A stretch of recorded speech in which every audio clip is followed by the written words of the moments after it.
नेहमी नॉनव्हेज खाऊन सगळ्यांना खूप कंटाळा आला। व्हेज दालच्यासाठी मी दुधी भोपळ्याचे काप करून घेतले।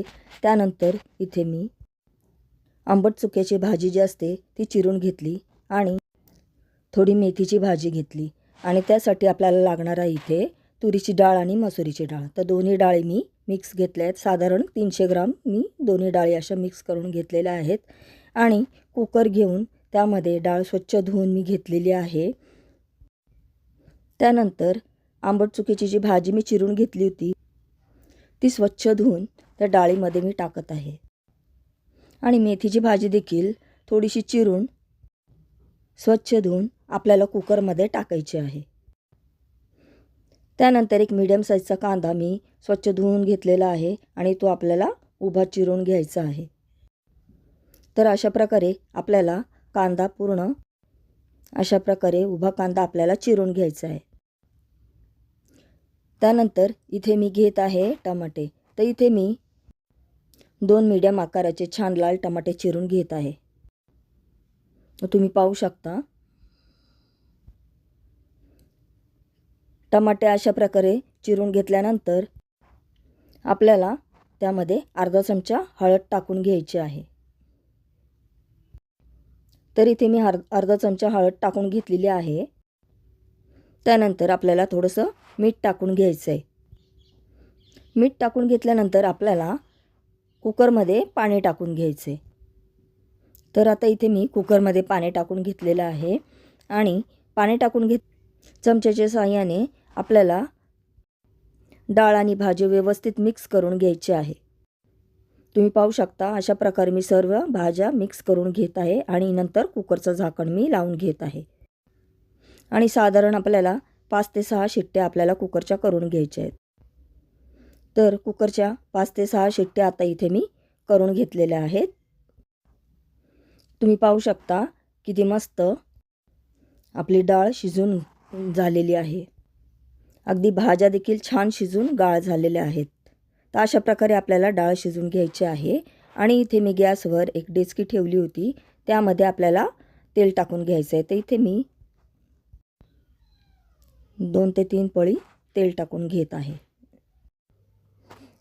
तेल तापल्यानंतर तेलामध्ये आपल्याला तेजपत्ता टाकून घ्यायचा आहे आणि थोडेसे आपल्याला इथे जिरे टाकून घ्यायचे आहेत। तेजपत्ता आणि जिरे छान तेलामध्ये तडतडले त्यानंतर आपल्याला इथे एक टमाटा बारीक चिरून टाकायचा आहे। टमाटा छान तेलामध्ये आपला स्मॅश झाला त्यानंतर आपण जे दुधी भोपळ्याचे काप करून घेतले होते सर्व दुधी भोपळा आपल्याला तेलामध्ये टाकून छान असा फ्राय करून घ्यायचा आहे। साधारण 1-2 मिनिटं तरी आपल्याला दुधी भोपळा व्यवस्थित असा तेलामध्ये फ्राय करून घ्यायचा। दुधी भोपळा तेलामध्ये फ्राय केल्याने काय होतं, दुधी भोपळा छान असा सॉफ्ट होतो।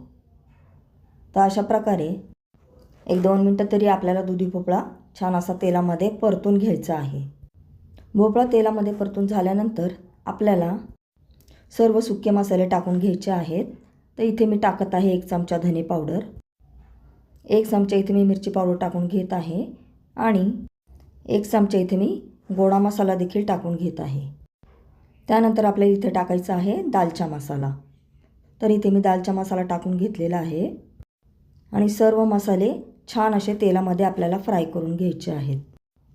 तर इथे 1 ते 2 मिनिटं मी सर्व मसाले व्यवस्थित असे तेलामध्ये फ्राय करून घेत आहे, जेणेकरून की भोपळ्याला अगदी व्यवस्थित आपले मसाले लागले जावे। त्यानंतर इथे मी थोडंसं पाणी टाकून त्याला झाकण लावून ठेवलेलं आहे। तर अशा प्रकारे आपल्याला पुन्हा एकदा झाकण लावून थोडं 1-5 मिनिटं अजून भोपळा अर्धवट असा शिजून घ्यायचा आहे। तुम्ही पाहू शकता भोपळा छान मसाल्यामध्ये शिजून असा छान असा सॉफ्ट होऊ द्यायचा आहे आपल्याला।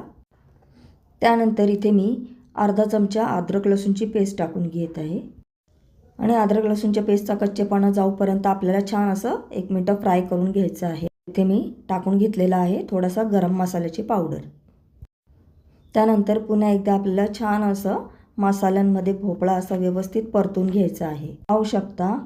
पाहू शकता मसाल्याला पण किती मस्त असं तेल सुटलेलं आहे आणि एका साईडला मी चिंच भिजत ठेवली होती, तर चिंचेचा कोळ आपल्याला नंतर शेवटी त्यामध्ये ॲड करायचा आहे आणि त्यानंतर पुन्हा आपल्याला झाकण लावून ठेवायचं आहे आणि छान सर्व मसाले एकत्र शिजू द्यायचे आहेत.